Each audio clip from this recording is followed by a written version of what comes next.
So అంత గట్టిగా efforts పెడతారు.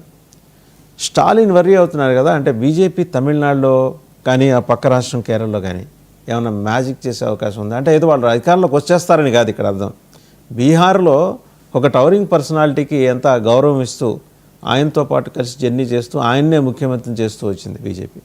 అలాంటి ఛాయిసెస్ ఏమన్నా తమిళనాడులో బీజేపీకి ఉన్నాయండి? వాసుదేవన్ గారు, మొదలు బీహార్ ఎన్నికల ఫలితాలు చూసుకున్న తర్వాత నా ఉద్దేశం ఏంటంటే మీరు అన్నది కరెక్ట్, కానీ మొట్టమొదటి టార్గెట్ వాళ్ళు బీజేపీ వాళ్ళు అంటున్నారు కదా, వచ్చే మా పశ్చిమ బెంగాల్, వెస్ట్ బెంగాల్ మీద మేము దృష్టి పెడుతున్నామన్నారు కనుక ద్రవిడ దేశం మీద తర్వాత దృష్టి పెడతారు. నిజంగా చెప్పాలంటే ఈ రెండు జాతీయ పార్టీలకు పెద్దగా ద్రవిడ దేశంలో ఎప్పుడో మనకు కామరాజు నాడాల వరకే పోయింది వరకు చెప్పాలంటే. ఆ తర్వాత చూసుకుంటే ద్రవిడ పార్టీలు వచ్చిన తర్వాత గత 5 దశాబ్దాలుగా వాళ్ళ ఏ పార్టీ పప్పులు ఉడకట్లేదు, రెండు జాతీయ పార్టీలు కూడా.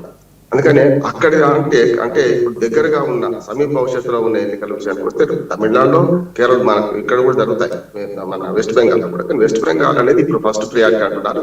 ఎందుకంటే గతంలో ఉన్న కాంగ్రెస్ కమ్యూనిస్ట్ వైరం పోయింది, వాడు ఇద్దరు జీరో అయిపోయారు. ఇప్పుడు ఏమున్నది, తృణమూల్ కాంగ్రెస్ వర్సెస్ బీజేపీ కదా. మొన్నటి 80 సీట్లు పైగా గెలుచుకున్న సందర్భం చూసుకుంటే ఇక్కడ ఆశ ఉంది. ఎక్కడ నీళ్లు పడితే అక్కడ తోడతారు ఎవరైనా బావి, కానీ నీళ్లు పడి నెడార్లో బావి ఇవ్వరు కదా. ఇది రెండో ప్రయత్నం. అంటే నా ఉద్దేశం అక్కడ ప్రయత్నం చేస్తారు కాదు. గతంలో ఒక సీటు కూడా గెలుచుకున్నారు నాకు తెలిసి తమిళనాడులో, మళ్ళీ పోయింది. కేరళ కూడా అంతే. అంటే లేని దగ్గరికి పోయి చేసిన దానికన్నా ఉన్న దగ్గర ప్రయత్నం చేస్తారు అనుకుంటున్నాను. నెక్స్ట్ టార్గెట్ వాళ్ళకి పశ్చిమ బెంగాల్. అంటే స్టాలిన్ కంటే ఎక్కువ రాంది పడుతున్నది, ఎక్కువ ఆందోళన పడుతున్నది మమతా బెనర్జీ. ఎందుకంటే పశ్చిమ బెంగాల్ రాజకీయాలు వేరే రోజు. నిజంగా చెప్పాలంటే ఈసారి బీహార్ రాజకీయాల్లో వాసుదేవన్ గారు చాలా ఇంత ప్రశాంతంగా జరుగుతుంది ఎప్పుడు అనుకోలేండి.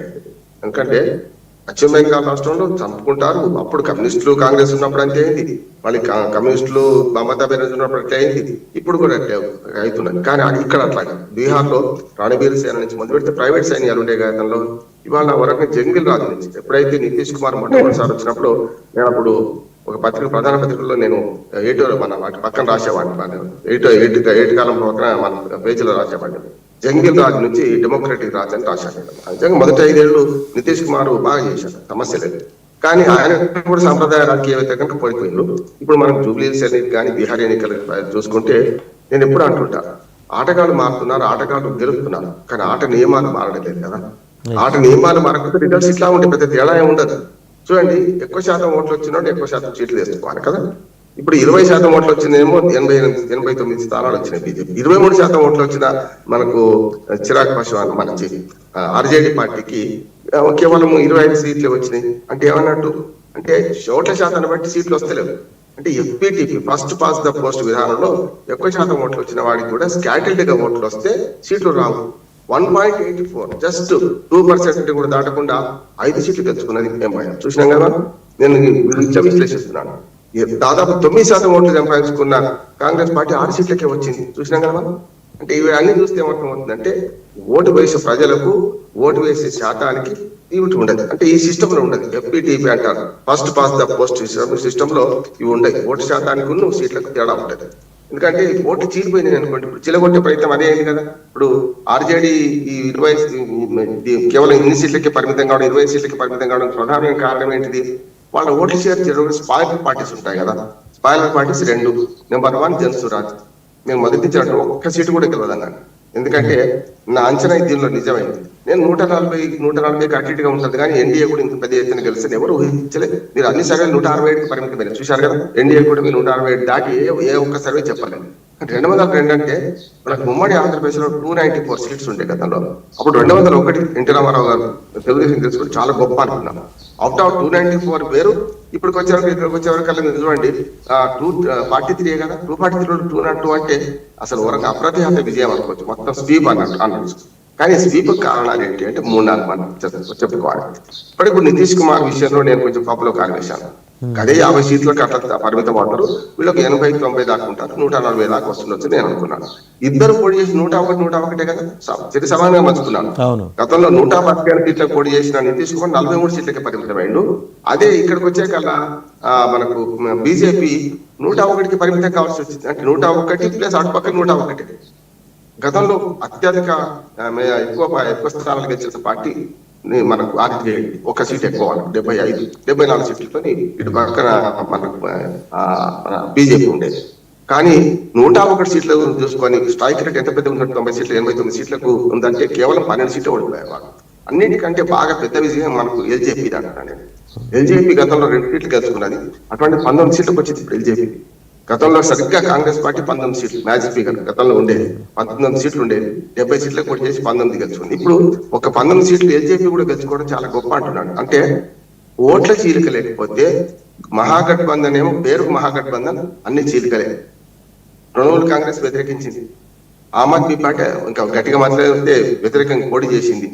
అట్లాగే ఈ ముస్లిం ఓట్లన్నీ చేర్చడానికి ఈ ఎంఐ ఒకటికే కాదు, ఇంకొక ముస్లిం పార్టీకి జ్ఞాపకం వస్తలేదు, వాళ్ళు కూడా అదే పని చేసిండ్రు. అట్లాగే అన్ని చీలికలే పేరుగా మహాగఠబంధన్. ఎన్డీఏ కూటమిలో వచ్చిన వరకు ఏంటంటే అందరూ సమన్వయంతో పనిచేస్తున్నారు. ఇప్పుడు కూడా నేను ఒక మాట చెప్తున్నాను, ఎన్నికల లంచం ఇచ్చింది ఎన్డీఏ, కానీ వీళ్ళు అధికారంలో ఉన్నారు, ఇచ్చేసింది ఆల్రెడీ. ఎన్నికల లంచం ఏంటిది?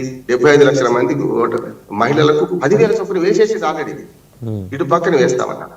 కానీ ఆర్జేడీ ఇచ్చిన హామీలలో ఒక్కటి కూడా అమలు కదా నేను మొదటి నుంచి అంటున్నాను, తప్పు అంటున్నాను. ఉదాహరణకు కుటుంబానికి ప్రభుత్వ ఉద్యోగం సాధ్యం అవుతుందంటారా? ఎంత దుర్మార్గమైన హామీ అది. ఇప్పుడు 12 కోట్ల మంది జనాభా ఉన్నారు, కనీసం 3 కోట్ల మంది 3 కోట్ల కుటుంబాలు ఉంటాయి.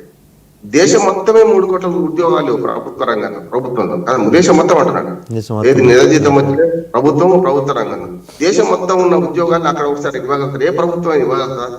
దుర్మార్గమైన హామీ. అంటే ఏది పడితే అది చేయొచ్చు అని కర్ణాటక నుంచి మొదటి జబ్బు, కర్ణాటక, తెలంగాణ, సూపర్ 6, ఆంధ్రప్రదేశ్, తర్వాత హర్యానా, మహారాష్ట్ర, జార్ఖండ్, ఢిల్లీ ట్రేడ్లకు వ్యతిరేకులు అందరూ అంటారు ఇస్తామని వీళ్ళే చెప్తుంటారు. అంటే ఏమవుతుంది? అన్ని పార్టీలు ఇదే ద్వారా ఇంకేం తేడా లేదంటున్నాను నేను. కాకపోతే ఎక్కువ తక్కువ అంతే, ప్రజలు గెలవాలి. ప్రతి ఎన్నికలు ప్రజలు గెలవాలి. వాస్తవం గారు పార్టీలు గెలుస్తున్నాయి. ప్రజలు సంబరాలు చేసుకున్న రోజే నిజమైన గెలుపని కాళోజీ నారాయణరావు గారు ఎన్నడో రాశారు. గెలిచిన వాడు సంబరం చేసుకున్నాడు కాదు, ఓటర్ల సంబరం చేసుకున్నాడు, నిజమైన ప్రజాస్వామ్యం గెలుస్తున్నారు కాళోజీ నారాయణరావు గారు ఎప్పుడో అన్నారు. నేనేమంటున్నానంటే ఈ ఎన్నికల్లో అప్రతిహత విజయం సాధించిన దీన్ని మన ఎన్డీఏ కూటమిని ఒప్పుకుందాం. ఎన్డీఏ ప్రజా తీర్పు కంటే మించింది ఏం లేదు. మీరు మళ్ళీ ఇట్లా దీనిలో ఓటు చోరీ అని ఎలక్షన్ కమిషన్ గెలిచిన మార్గమైన మాట్లాడుతున్నాను. ఓటు చోరీ అనే మాటను నేను పూర్తిగా ఖండిస్తున్నాను, తప్పు అంటున్నాను. ఇప్పుడు 65 లక్షల మంది ఓటర్లు తీసేశారు, 23 లక్షల మంది చేరారు. అంటే ఈ దొంగ ఓటుతో ఇప్పటిదాకా గెలిచినట్ట వీళ్ళందరూ, అంతే కదా. జూబ్లీ హిల్స్ ఎన్నికల్లో 4 లక్షల ఓటర్లు నిజానికి ఉంటే ఎప్పుడు కూడా హైదరాబాద్ నగరంలో చెప్తున్నా 20 లక్షల ఓట్లు తీసేయాలంట. పోతే మొత్తమే ఎందుకు పోతాయి? 1,00,000 ఓట్లు జూబ్లీ హిల్స్ నియోజకవర్గంలోనే ఈ ఊళ్ళో లేని వాళ్ళ ఓట్లు, 2 రాష్ట్రాల్లో 3 రాష్ట్రాల్లో ఓట్లు ఉన్న వాళ్ళు, చచ్చిపోయిన వాళ్ళ ఓట్లు ఇంకా కంటిన్యూ అవుతుంటే శాతం ఎట్లా పెరుగుతుంది? పెరగదు కదా. ఓటు శాతం పెరగకపోవడానికి కూడా కారణం అది. ఇప్పుడు బీహార్లో మాత్రం ఓటు శాతం పెరుగుతుంది, మొదటి నుంచి అధికార పార్టీకి లాభం అవుతుంది అంటున్నాను. ఎందుకంటే ఓటు శాతం పెరుగు పాజిటివ్ ఓట్లు. ఇంత పాజిటివ్ ఓట్స్ జరిగిన సంఘటన మన దేశ చరిత్రలో ఇప్పటిదాకా చూడలేదంటున్నాను. రైట్, రామ్మోహన్ రావు గారు మళ్ళీ వస్తాం మీ దగ్గరికి. ఒకసారి గిరిధర్ గారి దగ్గరికి వెళ్దాం. గిరిధర్ గారు, 33,000 crores per annum now the NDA government in Bihar needs to spend.